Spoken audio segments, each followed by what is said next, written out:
nosso cérebro é equipado por vários sistemas. Cada um deles tem um objetivo específico. Ele serve para alguma coisa específica na nossa vida. Nós temos dois sistemas muito importantes que eles meio que são um contraponto um do outro. Um a gente chama de sistema de alerta e o outro é o sistema de recompensa. Qual a diferença entre eles? O sistema de alerta, pelo próprio nome diz, né?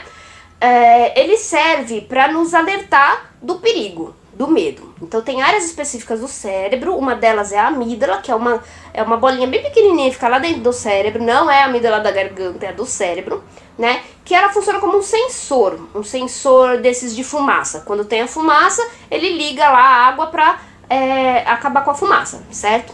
Esse é o nosso sistema de alerta. E o nosso sistema de recompensa, ele tá ligado justamente ao sistema de prazer. Quando a gente tá muito feliz, quando a gente gosta de alguma coisa, esse sistema, ele é acionado e aí libera algumas substâncias específicas no nosso cérebro, né? Esses dois sistemas, eles são meio que um contraponto um do outro. E o estresse, ele vai estar ligado, de certa forma, a esses sistemas, principalmente ao sistema de alerta.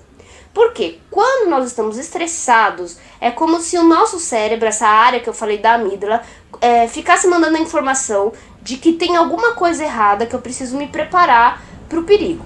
Quando a amígdala aciona porque eu estou estressado com alguma coisa, significa que o nosso hipotálamo envia a informação, que o hipotálamo é uma área lá do cérebro também, que ele envia a informação para a glândula, que fica em cima dos rins, que é chamada de glândula suprarrenal, e ela lança na nossa corrente sanguínea alguns hormônios, sendo o principal dele do estresse, o cortisol, mas também é lançado adrenalina, noradrenalina e outros, que são hormônios justamente que deixam o nosso corpo em estado de alerta para a gente poder fugir ou lutar com o perigo que seja eminente, né? Que pro cérebro não tem muita diferença se esse perigo é real ou ele é imaginário. Se eu acredito, por exemplo, que tem alguém invadindo a minha casa, o meu sistema de alerta vai ser acionado. Pode ser que não tenha ninguém, mas não importa se é só uma imaginação. Se eu acredito naquilo, esse sistema de alerta, ele é ligado, ele é acionado para que eu possa justamente me proteger. Por outro lado, o nosso sistema de recompensa é o oposto disso. É aquele sistema que quando eu tô relaxado, né, quando eu tô feliz, ou quando eu como uma coisa que eu gosto, quando eu assisto alguma coisa que eu gosto, quando eu tô apaixonado, tô com a pessoa que eu gosto, né, ele vai liberar o quê? Dopamina. E são outras áreas do cérebro que vão estar relacionadas com isso. Quando eu libero a dopamina e a serotonina, principalmente, dopamina, serotonina, oxitocina, que são hormônios muito ligados a essa coisa do prazer, do bem-estar, do amor, né?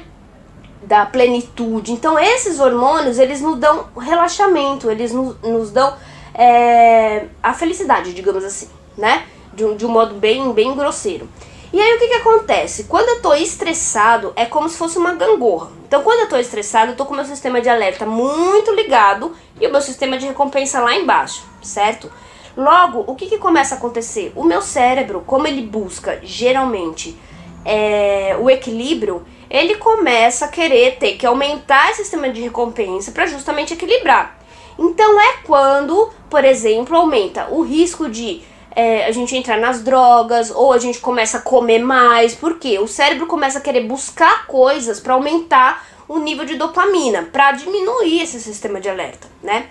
Por outro lado, quando eu tô com esse sistema de alerta muito ligado, e eu lanço na minha corrente sanguínea muito cortisol, esse cortisol, se ele for crônico, né, todo dia eu lançar muito cortisol, muita adrenalina, muita noradrenalina, eu começo meio que estagnar o meu sistema. E isso pode gerar muitos problemas inclusive físicos, como problemas cardíacos, diminuição do sono, uma série de coisas. E um dos problemas mais graves, talvez, que o excesso de cortisol traga, é uma alteração do hipocampo. O hipocampo é uma região que fica lá no miolinho também, lá dentro do cérebro, que ele é responsável pelo ele é o grande gerenciador da memória, digamos assim, né? Então é o hipocampo que decide, digamos, o que vai ser memorizado ou não. Logo, se eu atinjo o hipocampo com excesso de cortisol, ele começa a meio que corroer, né? Ele vai se desfazendo mesmo. Se isso começa a acontecer, eu começo a ter graves problemas de memória. Não sei se vocês já passaram por isso, eu já passei, de estar muito mal e estressado numa fase muito difícil da vida e começar a esquecer coisas básicas, não saber onde pôs a chave, não lembrar o que tem que fazer no dia, né? Se isso permanece por muito tempo, a gente começa a ter problemas graves de saúde, tá? E aí esses problemas podem ser tanto físicos, quanto cognitivos, quanto emocionais. E o estresse é o principal fator de risco para gerar justamente depressão e a ansiedade. Né? A ansiedade e estresse está muito próximo. Quando uma pessoa está muito ansiosa, é meio que ela também está deprimida, porque se o sistema de alerta está muito ligado, o sistema de recompensa está muito baixo, certo? Então a ansiedade e a depressão, elas são como se fossem esses opostos dessa gangorra, e o estresse é esse eixo, né? Então o estresse, ansiedade e depressão, eles estão sempre muito relacionados, e é o que a gente chama dos transtornos mentais comuns, que pode afetar qualquer ser humano. Algumas doenças emocionais, psiquiátricas, elas precisam ter um fator genético para acontecer, né? Como, por exemplo, uma esquizofrenia, uma bipolaridade. Mas a depressão e a ansiedade não. Eles são fatores que estão ligados justamente a esse sistema que está desregulado. Então qualquer um pode passar por isso. Logo, é muito importante que a gente tenha cuidado, né, com a nossa saúde e com o estresse, para que não geremos problemas mais graves e tenhamos algum tipo de adoecimento psíquico, né? E como fazer isso? Alimentação é importante, exercício físico é muito importante. O exercício físico libera também serotonina, libera alguns neurotransmissores que ajudam nesse bem-estar, né? Beber muita água, estar na companhia de pessoas que a gente gosta e tentar, eu sei que é difícil, mas tentar se preocupar o menos possível com as demandas do mundo, né, que nos afeta. Tem coisa que não tem como mesmo, né, mas assim, meditação, dormir bem é muito importante, dormir várias horas por noite é muito importante.